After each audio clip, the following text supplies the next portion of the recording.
I suppose the first thing you ought to know about we Hepburns is that we are creatures of habit. We rise by the sun and we retire by the moon. And every day my father demanded that no matter what my mother and I were doing, we had to be home to serve tea at 5. And after the final cup had been poured, we did something families rarely ever seem to do these days. We talked about, well, everything really. Politics, religion, even sex. But no matter what was discussed, we children were never sent out of the room. You see, my parents believed that if adults kept things from children, well, then children would undoubtedly keep things from them. So I suppose that makes me like the little girl who never grew up. And actors, we're an odd lot, all right. It's all a facade, really, until we're discovered. We're unmasked and excluded. We learn to be tough. We need to be abrasive so that when the barbarians show up at our gates, and they always do, well, we've already prepared ourselves for battle. Katharine Hepburn was a classic star in the golden age of Hollywood with all the fame and glamour that anyone could ask for. In this play, you'll get an inside look to her life and see that not everything is quite what it seems, and that all the fame and all the status in the world does not necessarily guarantee happiness. This is Tea at 5 by Matthew Lombardo.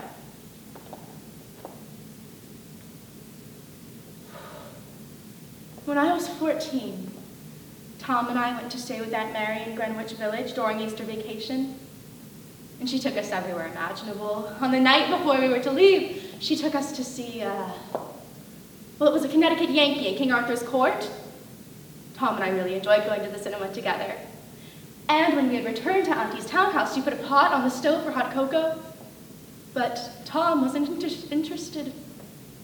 He was just tired and he wanted to go to bed. So he kissed Auntie on the cheek, and I followed him out into the front vestibule. Tom, are you certain nothing is troubling you? Won't you please tell me what's the matter? He never did. He just smiled and said, "You're my girl, Katie, aren't you? You're my favorite girl in the world." Well, the next morning, I tiptoed up to Tom's room in Auntie's attic because we used to love scaring the jeepers out of each other. My brother Tom was 15 years old. He was a straight-A student, a wonderful athlete, a caring friend, and he was dangling from a twisted sheet that he had tied around his neck. And as I went to cut him down from the roof with a pair of pinking shears, I noticed that his feet were still dragging on the floor, and all he had to do was simply stand up at any given time. Well, before I knew it, the funeral arrangements had been secured, and I was on a ferry ride heading home. I stood between Mother and Father. The three of us were clutching the icy railings, and our hands were nearly frozen, but we never released our grip. The reality provided numbness, I suppose, not painful, not pleasant. Why not anything really? I felt isolated.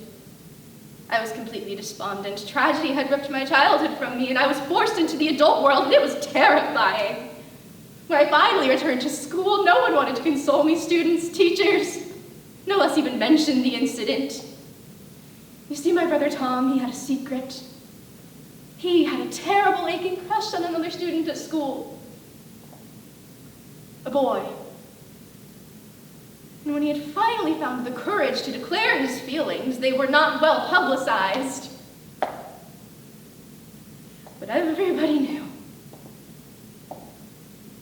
When Father had heard of this, I was immediately drawn from school and tutored at home so they could keep an eye on me and away from all the whispers. See, for years they had been whispering about the Hepburn curse.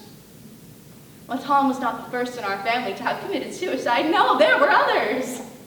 Grandfather Houghton, then Great-Uncle Charlie, who fired not one but 2 shots into his temple.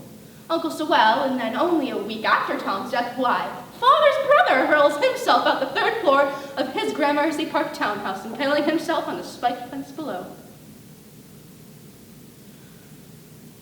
The Hepburn Curse. I did a musical once. But I don't think you want me rambling about Sondheim, do you? No, you'd much rather I talk about Spence. See, what Spence and I had was real. It was authentic, and when something is that alive and that visceral, well, it transcends.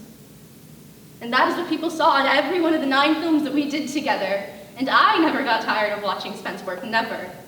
His acting was invisible. He could read a line as though it had just popped into his head. His face was his canvas, and he painted upon it from the inside out. You see, Katharine Hepburn may have been the star, but Spencer Tracy, he was the actor. Spence and I, we could have been fine. It all might have went well if it hasn't been for the boy. You see, Spence's son was conceived when he had unknowingly picked up gonorrhea from one of his indiscretions. And in those days, well, the boy had been born deaf, incurable. And when Spence had heard of this, he disappeared for days. He went on a major blunder. He was totally totaled. He damn nearly killed himself. And from then on, his torment was titanic. It was like a large locked room with a powerful engine inside, and he would open it for no one. Not me, not his wife, not anyone. You see, acting was easy for me. It was life that was so damn difficult, because all I could do was watch. All I could do was witness the endless self-inflicted suffering and just be there for him.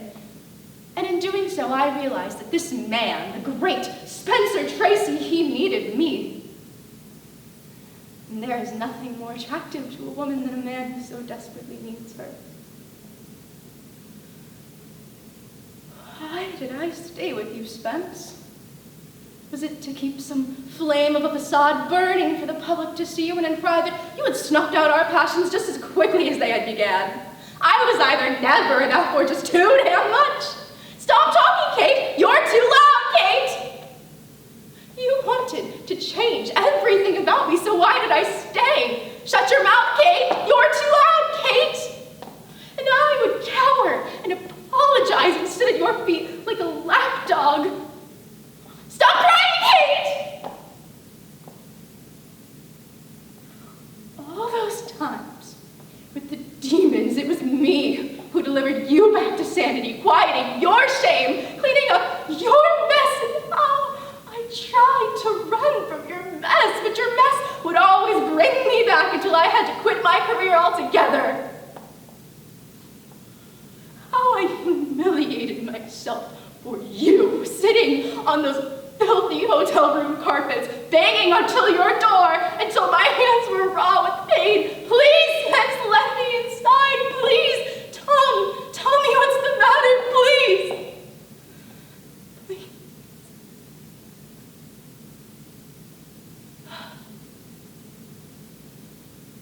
Did I try to save Spence so that he wouldn't leave me just like Tom?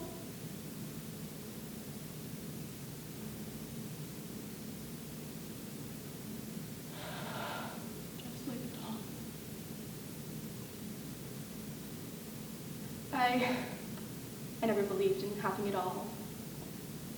You can have a family, or you can have a career. You can fall in love, or you could protect yourself. We all choose the life we live at some point, aware of it, or not. We choose.